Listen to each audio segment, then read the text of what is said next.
พุ่นเลยโดยเอาจังไหนกะให้มวลให้ซื่นเนื้อเดี๋ยวทางน้องท่านนี้ก็สิตอบสนองผลงานเสียงเพลงให้ฟังเนาะแม่นแล้วเปิดเพลงให้ฟังให้เด้อเจ้าป่าบ้านซ้ำเหนือโดยอยู่ดีมีแฮงบายบายตุ่มเลยไหมไกลพอไปเลยคนให้ต่อจนเกินฮะเลยบอกไปได้คนไทยสามเงินแพ่แล้วก็มีในบ้านซาบันเกินนั่นแล้วโอเคตามนี้เลยเนาะเดี๋ยว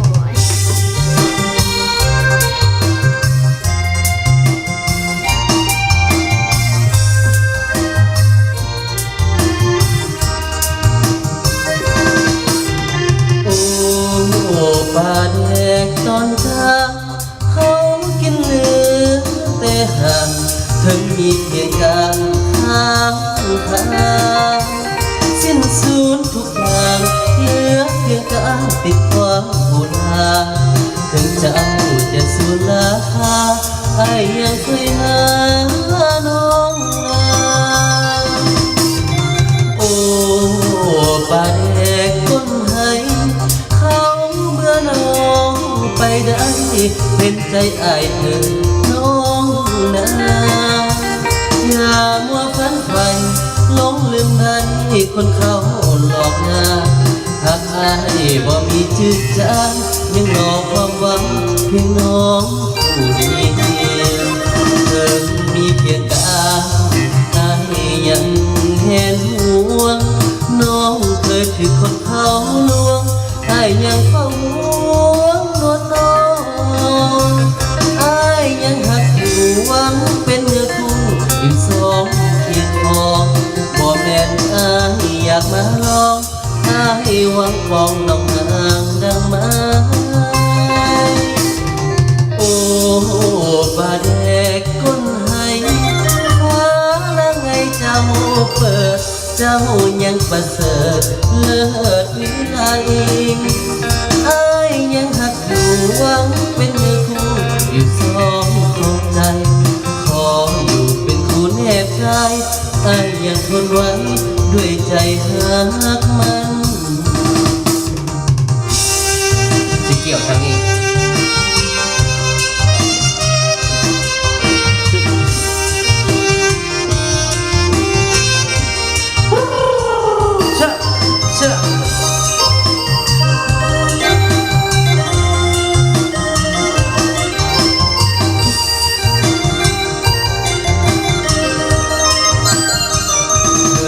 มีเพียงกายอ้ายยังเห็นห่วงเจ้าเคยถูกคนเขาลวงอ้ายยังเฝ้าห่วงนวลน้องอ้ายยังหักอยู่หวังเป็นเนื้อคู่อยู่สองเพียงคอบ่แม่นอ้ายอยากมาลองอ้ายหวังปองน้องนางดังไม้โอ้ปลาแดกก้นให้ฟ้าละไงเจ้าเปิดเจ้ายังประเสริฐเลิศวิไลอ้ายยังหักอยู่หวังเป็นเนื้อคู่อยู่สองคนใจขออยู่เป็นคู่แนบกายอ้ายยังทนไว้ด้วยใจหักมันจ้ะเอาเงาๆพี่น้อง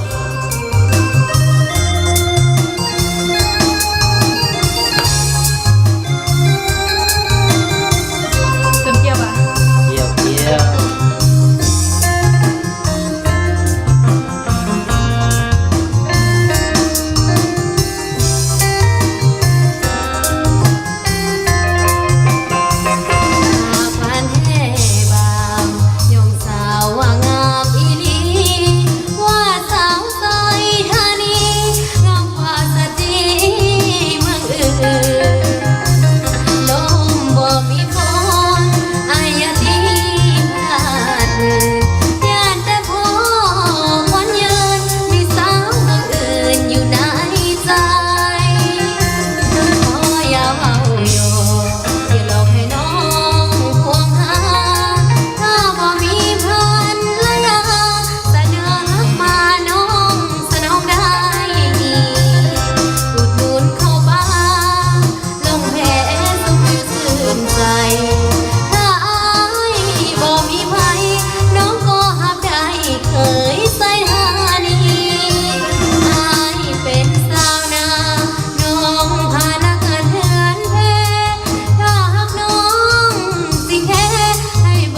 รื่องต่อ อย่า เนื่อง มาเด้อ ชะชะ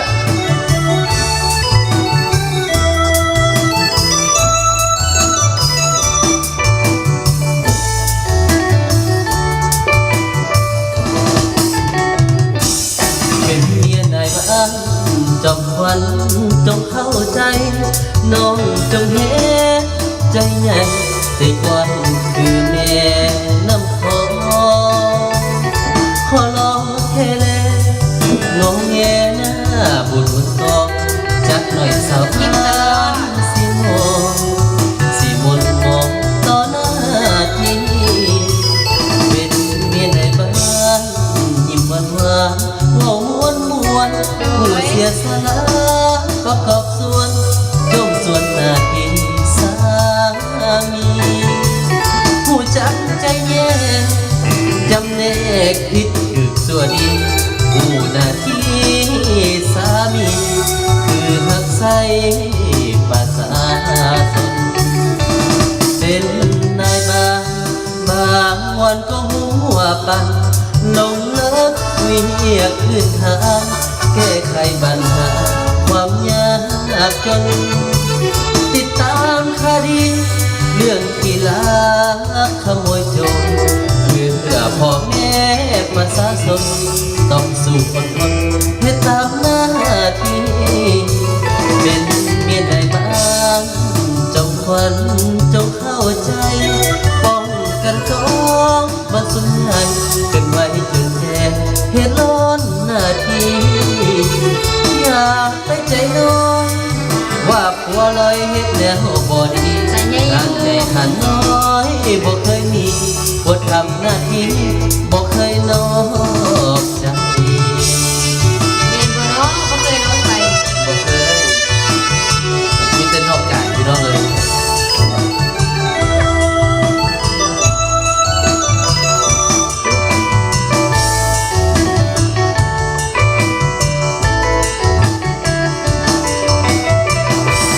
เป็นนายบางวันก็หัวปันลงเลิกวิเวียกพื้นฐานแก้ไขปัญหาความยากจน ติดตามคดีเรื่องกีฬาขโมยโจรคือเพื่อพ่อแม่ประชาชนต้องสู้อดทนเฮ็ดตามหน้าที่เป็นเมียในบ้านจอมควันจงเข้าใจป้องกันกองประสุมใหญ่เป็นไว้จนแจ้งเฮ็ดร้อนหน้าที่อย่าไปใจน้อยว่าผัวลอยเฮ็ดแนวบ่ดีหันใหญ่หันน้อยบ่เคยมีบ่ทำหน้าที่บ่เคยนอกกันเอาเยอะไปเยอะไปเชิบเชิบ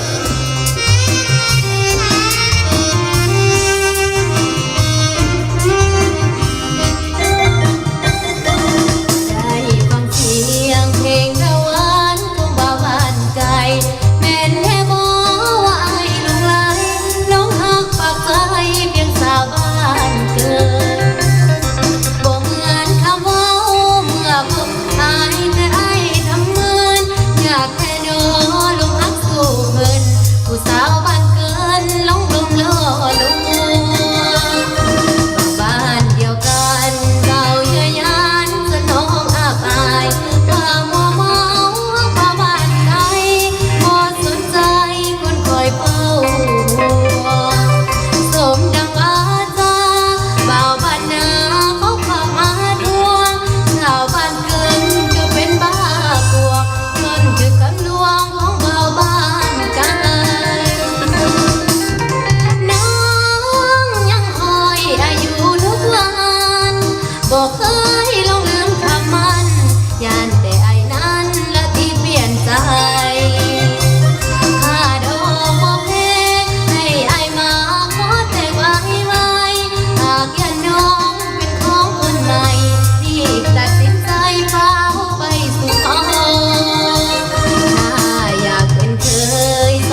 โอเคพี่น้องเกี่ยวจ้าเกี่ยวไปยิ้มไปเลยพี่น้องเด้อจ้า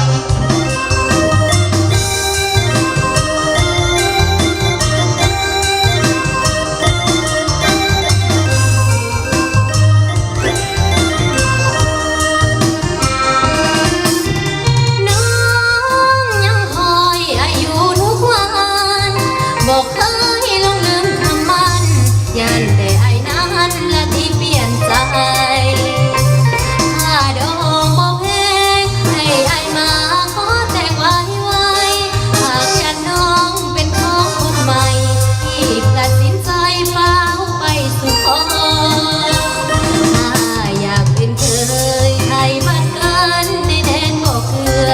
นัดพบกันที่บุญสวงเมื่อเชิญไอเมื่อน้องจะเฝ้ารอเยี่ยมจิตเยี่ยมใจบอกผู้ใหญ่ของไอไปขอน้องจะคอยมุ่งตั้งต่อที่ไปสู่ขอเป็นเคยบ้านเกิน